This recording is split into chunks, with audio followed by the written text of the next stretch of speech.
I'm Phil Bronstein. I'm the chairman of the board of the Center for Investigative Reporting. And these chairs are really comfortable. It's like a little masterpiece theater. This is fabulous. The latest book I have right here.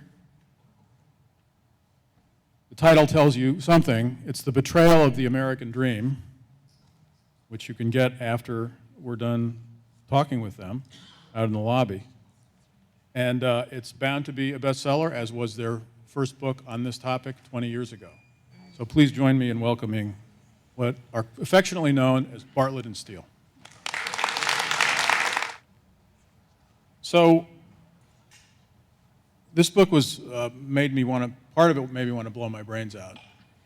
It is a devastating portrayal of where we are in our society, particularly the disappearance of the middle class, the destruction of the middle class, the outsourcing of jobs, the tax structure, all the things that you deal with.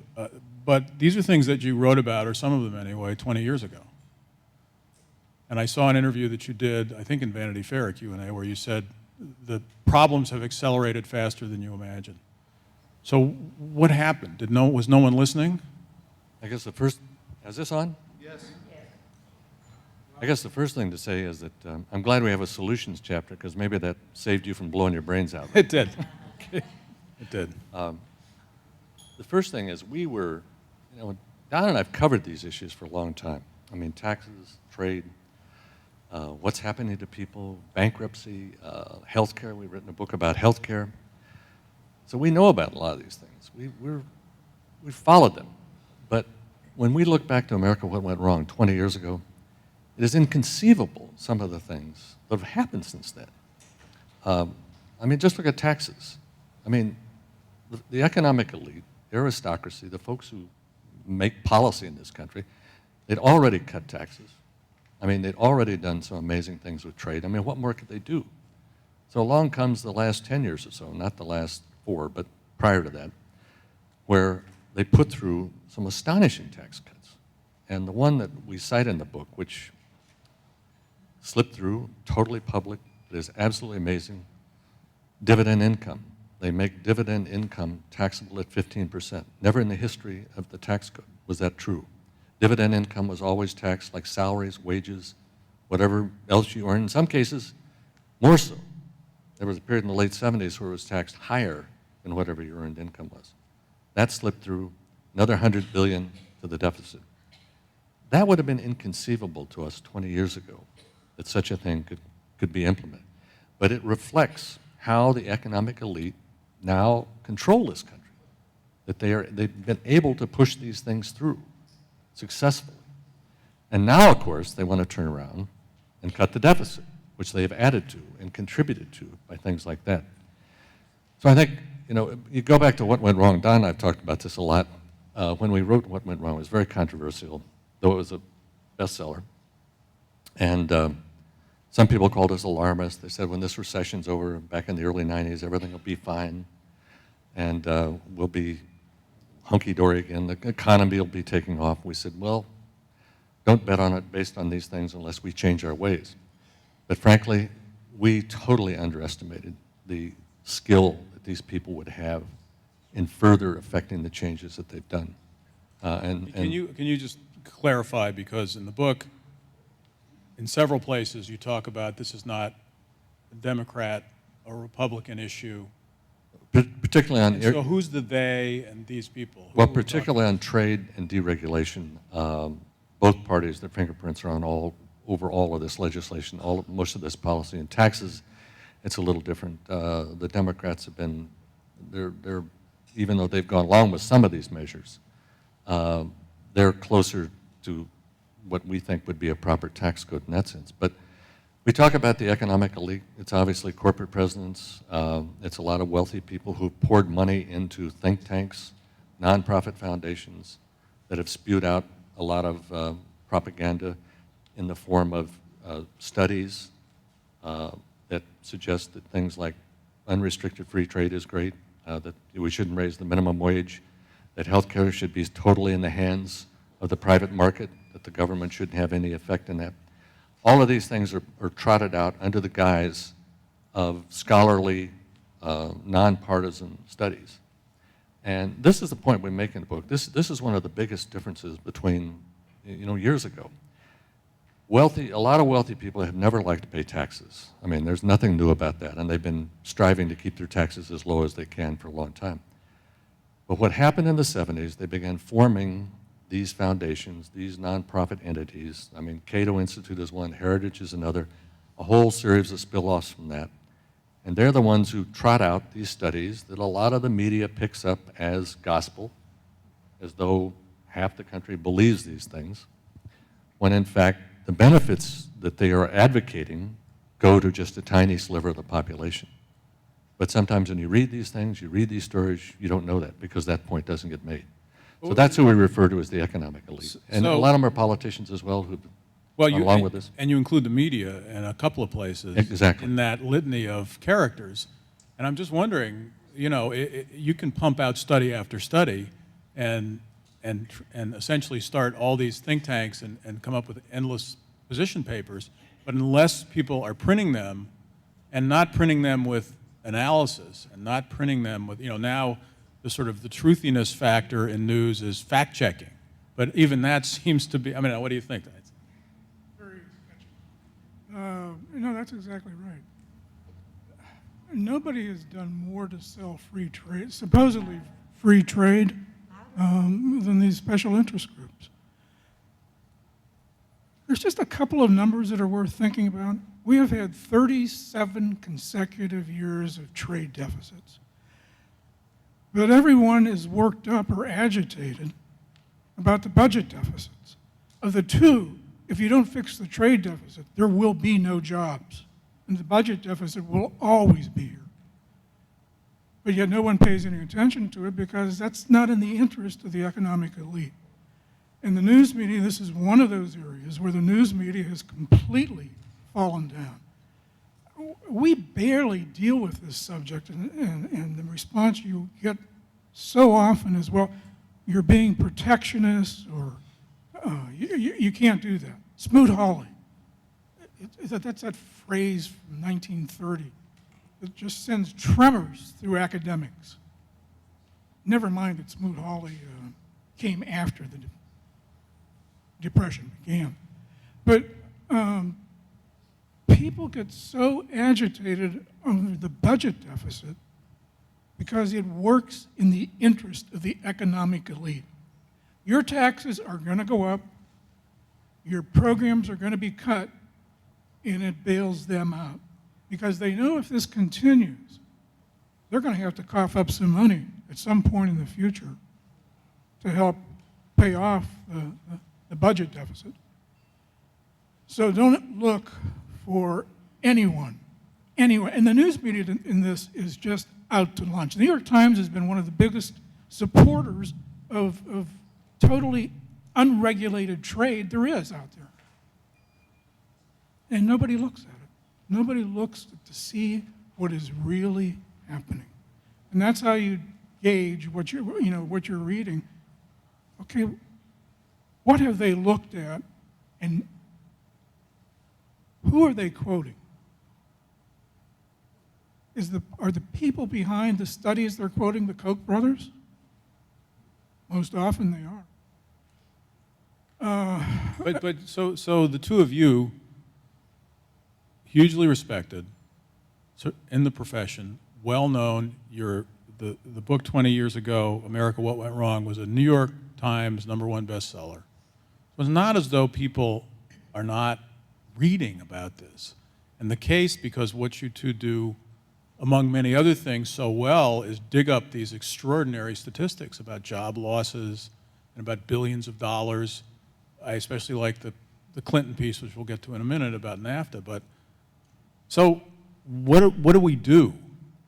I think that that question is asked a lot. You do have a solutions chapter in your book, and you talk about legislation. You talk about tax regulation.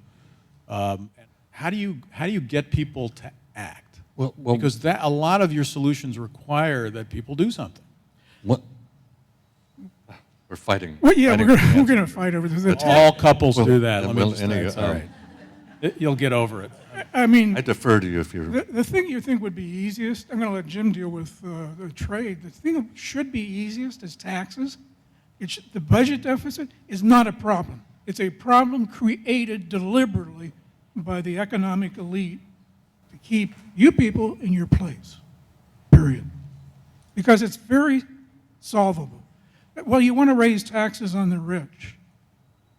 Well, you know, Willie Sutton, the old bank robber, when he was asked, why do you rob banks? He said, it's where the money is. Why do you want to tax the rich? That's where the money is. Why would you want to? And what is really disgusting about this is we're looking now at different areas. For statistics, we've used the tax code 40 years. But Social Security has some very interesting statistics. Half of all wage income comes from people who make less than $26,000 a year. That should tell you something. And yeah, that includes a lot of, young people, students, part-time jobs, but it also tells you how many people out there are working full-time and at literally poverty wages. So how are you going to tax them? I mean, for God's sake, they already pay the highest payroll taxes, and then the state and local taxes. There's no money there to tax anymore. But the people at the top, we're sitting on $2 trillion overseas. The rich corporations don't want to bring back to this country. And one of the interesting ways that Washington works, well, we can't do anything about it. They don't want to bring the money back. Washington has this way of talking about carrots, but never sticks.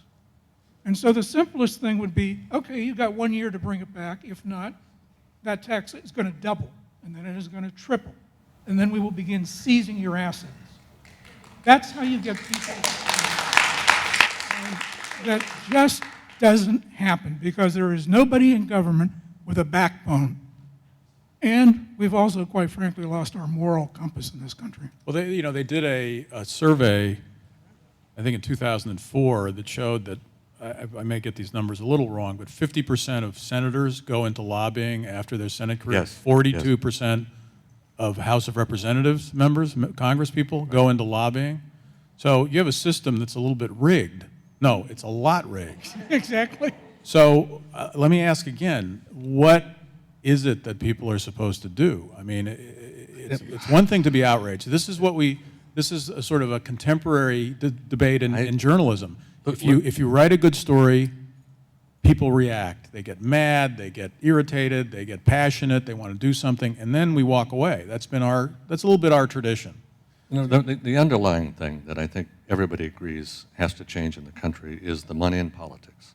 I mean, it's what you're talking about there. It's not just banning senators and congressmen from lobbying, but it's figuring out a way to change the whole way we finance these things. Everybody seems to agree on that. Citizens United, of course, has been further added to this problem. But we had this problem before Citizens United. And a lot of people are talking about constitutional amendment to change the whole thing. Money in politics, obviously, that's a long-range solution. But changing the money ultimately is really what has to be done. We think this is why so many people are looking to their local areas, their regional areas, for a lot of their political activity, because they are so frustrated at the national level. I mean, everywhere you go, you see people upset by this. As part of the research on this book, I spent some time down in Southwest Florida at a veterans center. And in this veterans center, they were from all services, some going back. A couple of the guys actually went back to World War II. And one guy was sitting at a desk one day, and there was a TV playing, and two congressmen were arguing over deficit reduction, about how we got to get this done, how we got to affect this. And this fella, who was one of the heads of it, was about 70 years old. The vein in his neck was just starting to pop up as he was watching this debate. And finally, he just bangs his fist down on the desk, and he says, why don't these people talk about something that's affecting us here? And what was affecting the veterans wasn't deficit reduction. It was that half these guys were on the verge of losing their houses. I mean, one of the great bits of myths out there is that, propagated by a lot of the folks on the right, is that we had this social policy to put all of these people into their houses. They shouldn't have owned houses. And look, we're paying the price for that now. In that Veterans Center were people who had owned houses for decades, but many of whom had been tricked, had been fooled by the exotic mortgage instruments that Wall Street and their buddies have concocted. I mean, Don and I are old enough, as you can all tell, that we remember what it was like to buy our first houses. My wife and I almost had to mortgage our firstborn child, and she wasn't even born yet. So this completely flipped over as Wall Street got deregulated, as all kinds of other things were possible. So to answer your question, money in politics is part of it, but also part of it, and we hope this book contributes to this. One of the responses to the book so far is that people say, I never understood free trade the way I do now. Your book has made me understand this in a way I didn't. I was always for free trade. I thought that was great. And we make the point in the book that free trade is wonderful if practiced properly among the various partners. But the point we make in the book, our trading partners aren't playing the game the way we are. And until we wake up and do something about that, we're going to have more and more job losses. There's going to be a further tamping down of income for the middle class, loss in benefits, so on down the line. So if we've just contributed to that education of the problem, we feel at least that's a contribution. So in terms of solutions, are we talking tariffs? Are we talking, what exactly, how do we even the playing field? Here's what we're talking about. The minute you talk about any tough action on trade, as Don mentioned, the editorial writers, the economists, 3/4 of them, go absolutely crazy. They say, well, you can't put up walls around the country. We're not putting up walls around the country. In fact, we make the point we've never even put up a picket fence around this country, let alone a wall. But we're saying in certain situations, you have to get tough. You have to let your trading partners know that we have to have an equitable situation. Every year, the United States Trade Representative's Office publishes a manual. It's called Trade Barriers Around the World to U.S. Products. I don't care if it's a Democrat in the White House, Republican, doesn't make any difference. USTR publishes this. Hundreds of pages long. And it shows blockages in various countries to American products. And the onus right now is on China. But the fact is, there are many countries that block our goods. Nobody is happier to see China in the bullseye of American public opinion than the Japanese. You remember a few years ago on the Japanese and how everybody focused on the Japanese? Well, very little has changed in terms of those trade barriers, except now we're focusing on China, which is kind of the way the American consciousness goes, moving from thing to thing rather than settling and dealing with one issue. So we feel we need to get tough in certain circumstances, which does mean tariffs, which does mean prohibiting certain things. You're going to hear retailers who may see their goods go up a little bit in price scream, but it all gets back to trying to establish some balance in this economy. What about, because you talk a lot in the book about exporting jobs. It's extraordinary, when you look at the scope of it and the statistics that you bring to the page. But you also talk about importing people and H-1B visas. Inexpensive labor from Right. India. I remember when I was at the Chronicle, this company from India came and wanted to write features from India about Lake Tahoe and skiing. Right. And they were so much less expensive than hiring someone here. And the only thing that actually really threw us off was they were also talking to the Houston Chronicle, whose editor is named Jeff Cohn, and they kept referring to him as Cohn Jeff. And we decided that it probably wouldn't be a good idea to have them writing features, just Right. because there are some cultural potential language barriers. But that's an issue that you address in the book, and how do you resolve that issue? Well, and it's an issue that really had particular meaning here in this area, because one of the profiles, and let me go back for just a second.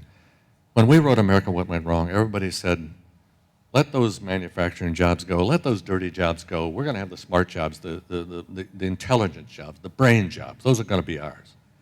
And that's the biggest difference between this book and really what went wrong. Because while we deal with manufacturing in this book, you're also seeing that there's this evolution now. And a lot of those jobs that were supposed to stay here. And one of them we talk about were computer programmers. You go back to 1990, and the Labor Department said this was going to be one of the fastest growing areas of the workforce in America. And at the time, there were 550,000 computer programmers.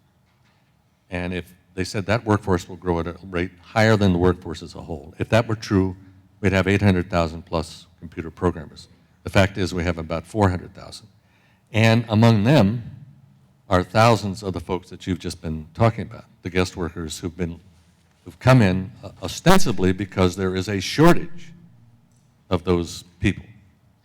And we actually have a very moving profile in the book of a young man who in the East Bay grew up in the LA area, did all the right things, captain of his high school debating team. His father said never lost a debate, went to Cal State for computer science, graduated. Everywhere he went, high marks. His peers said Kevin is a programming god. I was stuck on something for an hour, he fixed it up.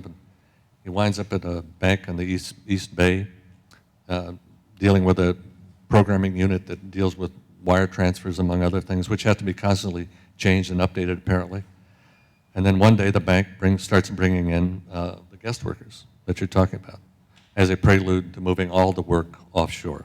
One by one, everybody in his department is gone until it's down to one person, him. Finally, his day comes, and an executive from the bank comes in, asking for his ID and anything else he has that shows his identification there. And the executive later said, Kevin really seemed to be taking this really very well. Well, Kevin went out to his Ford pickup, pulled a 12-gauge Remington shotgun out from underneath it, put it to his head and pulled the trigger. You know, here's a guy who played by all the rules. He gets a college degree, he works hard. In some of the programming jobs, you work terribly hard on those things.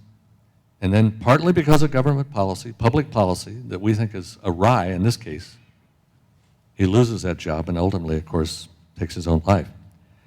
You know, this is the point of the book. You know, a lot of people talk about this economic stuff like we can't do anything about it. It's the global economy. It's like a hurricane blowing through. What are you going to do about it? And we say that's not true. These are policies. And policies have made these changes. And just as they've made these changes, they can be changed. Well, ironically, one of the cases you make is that in destroying our own middle class, we are actually growing the middle class in other countries, like India, like China.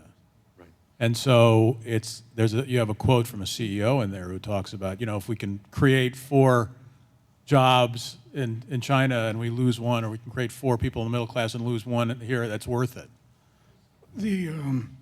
One of the hedge fund gurus about 5 years ago came out with a paper. It got very little attention. It still hasn't gotten much. He didn't want to use the term plutocracy, so he coined his own term. He said Plutonomy. The United States now has a Plutonomy. It's a country of, by, and for the rich.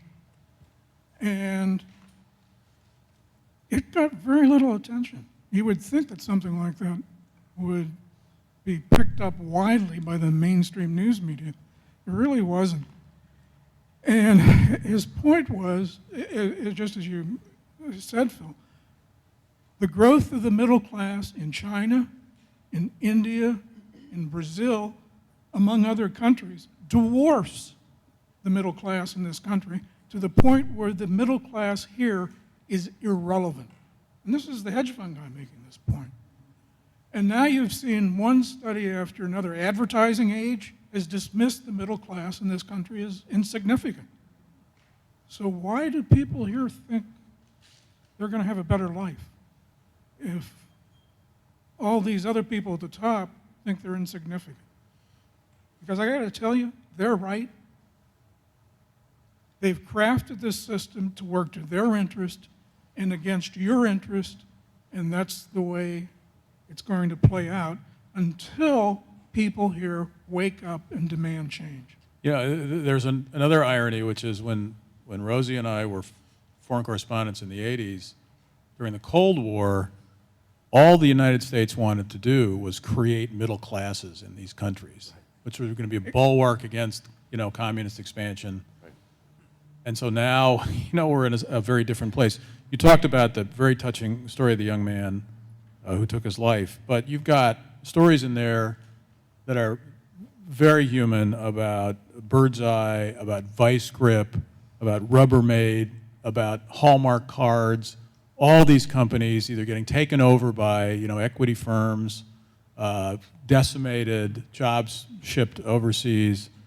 I mean, I was thinking for a while when I read it, I was thinking, the original thought was, if I were Obama, I might use the book to bolster some of my arguments, because certainly the Republicans and Mitt Romney are more about the free trade issue and other issues that you're talking about, tax code.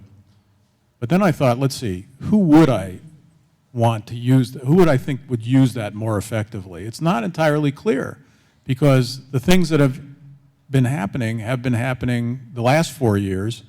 Bill Clinton, who's back being a hero in the Democratic Party, was the guy who put NAFTA through, which, as you point out, instead of creating jobs, as he said, netted what kind of job loss?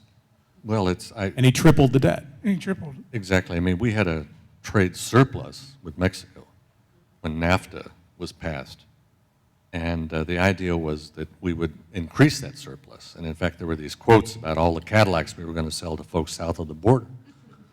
And that didn't seem to work out too well, because within about 2 years, we had a deficit with Mexico, which is continuing to grow pretty much each year. And what it says, and this is the thing you see with the trade stuff in particular, and this is why we think people are average people are so upset, because they've been lied to in so many things, or they've been misled. In all of these trade things, people are told, this is going to work out okay, this is going to be fine, there are going to be some little dislocations, but overall things will be better off.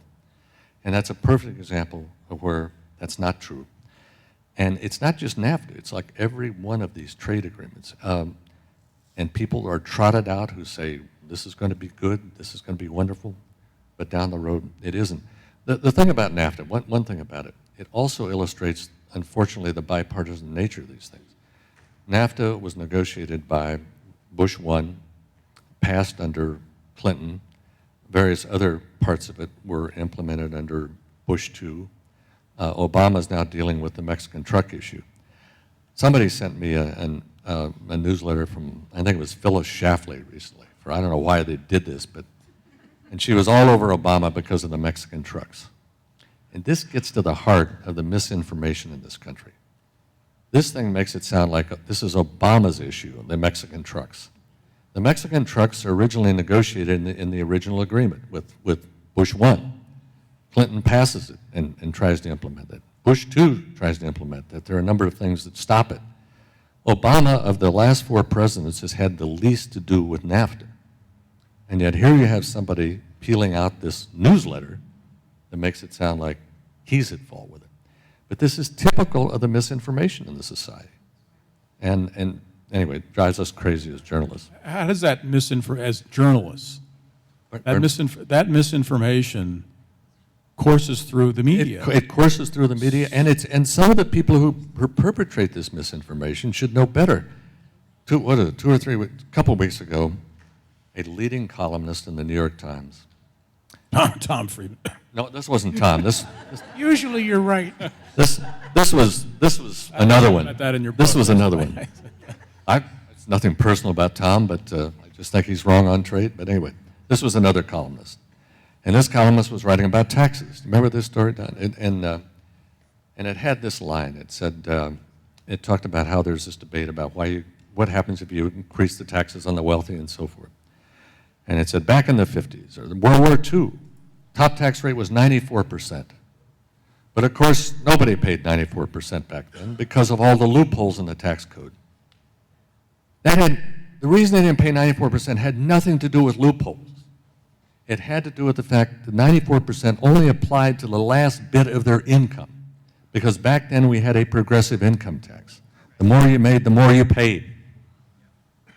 And most of their income was taxed at a far lower rate, probably 40, 50, 60%. But that's why back then the richest Americans paid 50% of their income in federal income taxes, as opposed to 2007, where the richest Americans are down to paying 16%. 16%. The richest Americans are paying 16% of their income in federal taxes in 2007. Mid-1950s, they're paying over 50%. I mean, those two numbers alone tell you how things have changed in this country.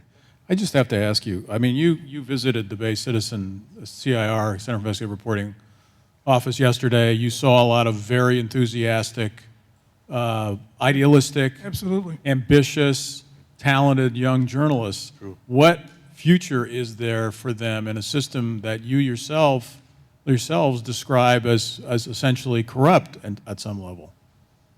Well, this is where you hope that they will come up with a better system, because that's the only way it's going to work. This one does not work. Classic case, when we grew up in this business, there was a fairness issue.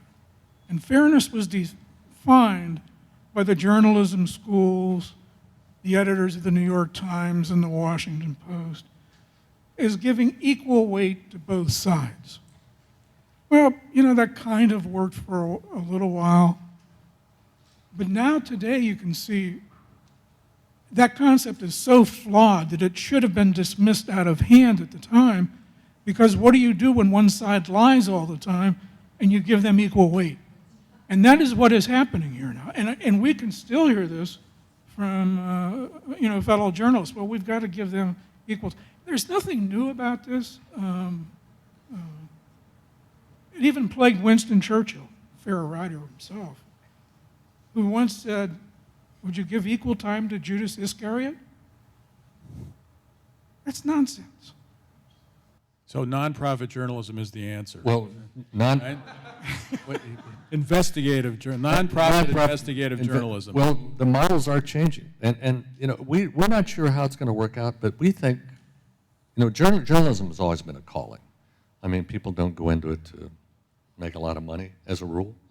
They do, poor misguided souls that they may be, but it's a calling, and it's always been a calling, and it's something that I think will always burn in young and older people, because you want to try to get that story out. I mean, that's what drives people. We don't know all the mechanism by which things are going to come out. I mean, there actually are more voices now and ways to get stories out than there used to be. I mean, the whole nonprofit world is there. I mean, this book is partly a product of that world as well, which most of you probably would be unaware of. I mean, Don and I collaborated with a very interesting place at American University in Washington, D.C., headed by a longtime friend of ours, by the name of Chuck Lewis, who runs a thing called the Investigative Reporting Workshop. And when we began thinking about this project, we talked to Chuck, and Chuck said he would like to know, could we possibly all collaborate? He would try to raise some money. Some of the money he raised went for the research in this book. It provided a platform for some of the stories to be published. Don and I published the story on Apple and what it was doing to its middle-class workers really before this New York Times series of last year, and that was posted on that website. That story is among those that's in the book. But that's a new model. Here are two ink-stained wretches from the past collaborating with a nonprofit journal with a lot of young, energetic reporters and researchers, and what turned out to be a very interesting experiment. But part of the solution, and then we'll go to questions from the audience, so if you want to line up, if you have a question, please approach the microphone. But then the New York Times, this is the ice slaves, people actually committing suicide at plants in China that Apple had shipped its jobs to because of the working conditions. Right. But then really the New York Times published it, and suddenly for about 10 seconds it was a big issue. And I think that's one of the things that we have to try and address, which is how can we not have it be one or two media outlets who set the agenda? Okay, Anyone have questions? Yeah, from what I understand, most papers have done away with their investigative journalists, so they're basically not doing that type of reporting anymore. Plus, most of the newspapers are owned by just a handful of corporations now, rather than all of the individual owners that used to own them, 30 years ago or just not that long ago. So that's a concern because they are a corporation and they support all of the corporations in this country. So of course they're not going to rock the boat. It's a mixed bag on the papers. There actually are still a lot of local and regional papers doing good work. And really, if you go back in time, 50s and 60s, there wasn't much of this kind of work done then at all. It really has been, starting with the Vietnam War on, that a lot of this, people began to question government and their statistics. And so we're not saying everything is fine. Don't misunderstand us, because there have been cutbacks, there have been reductions. And investigative reporting has suffered along with all journalism.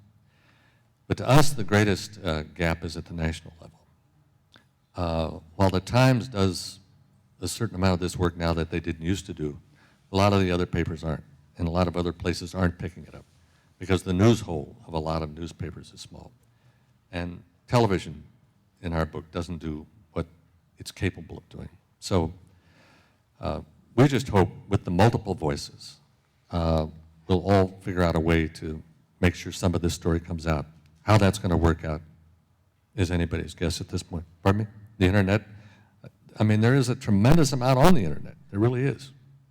And this has provided ways for people to get stories out that you wouldn't see before. But I think the biggest failing is at the national level. That's why this is why we wanted to write this book, because this goes to the heart of the failure to write about these economics, to bring perspective to these things. And that's where our business has always had an Achilles heel. Phil is right when he says we're really fragmented, and there's got to be a better way to get these stories out beyond one voice somehow. It's not happening, and he's absolutely correct. And whoever figures that out will do a huge service to the country, really. If people across the political spectrum don't trust any of the voices that are reporting, now where do you go? I think you're right. But I don't actually think that's in many ways all that new. I mean, we've always had hardened opinions on both sides of the aisle that way. And so if you believe a certain way, no amount of facts sometimes will convince you of the other. I mean, look at this argument that you hear from the right now that government regulations are killing the economy. What are the facts of that?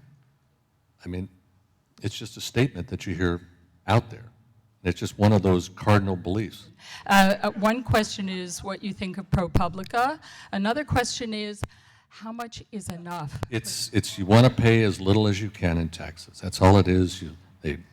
All boats will rise. It's all of that stuff. The idea that there's a larger public good amount of this stuff, totally foreign to them. Free enterprise is the answer to everything. I mean, they've got about 6 talking points there. And one of them is to pay as little in taxes as possible. Well, the question about so ProPublica. they're never through. It will never be through. ProPublica, do you like their work? Yes, and they've done some absolutely great work, and both of us know a lot of the folks who work there, and and they've been a great, I think, inspiration to an awful lot of investigative journalism. So, and it's part of where people are trying to continue to sort out what the future will be. The general employment sector of the public sector. There's a potpourri of jobs across state, local, and federal levels.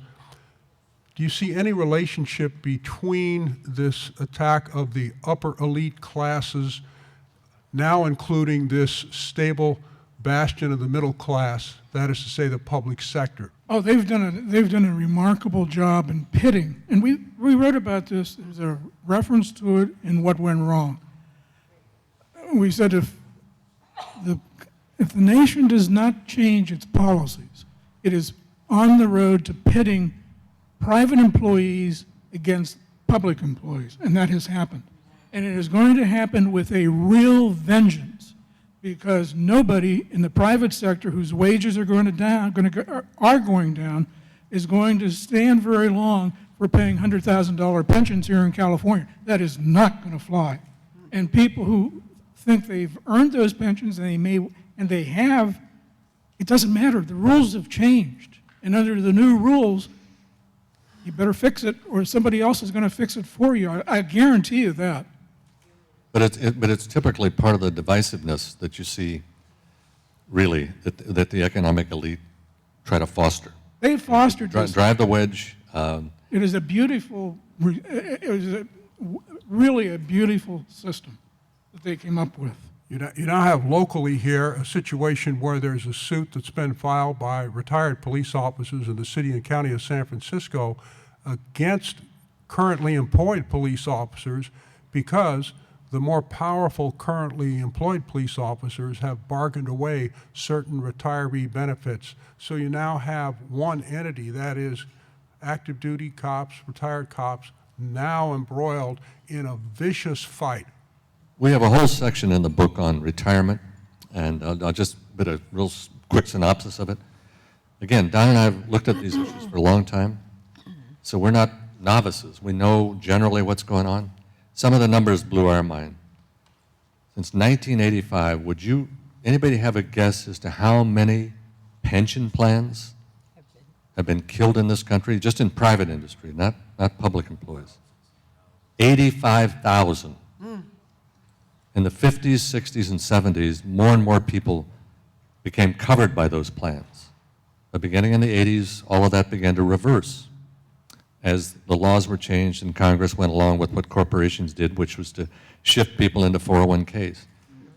Mitt Romney talked about, and we're going to get a whole trade agreement going on with South America. So in light of what you're talking about in terms of our trade deficits and so on, can you explain to me what he means by that, and what the bad news is? Well, that was one of the more ridiculous things that he said last That's what I thought. I mean, the idea that a trade agreement with Latin America is going to be the solution to our trade problems is absolutely silly. The problem is we need a proper trade policy, not just a bunch of new trade agreements. We have tons of trade agreements. We need to enforce the trade agreements we have to make sure American interests are protected and advanced. That's the first thing we need.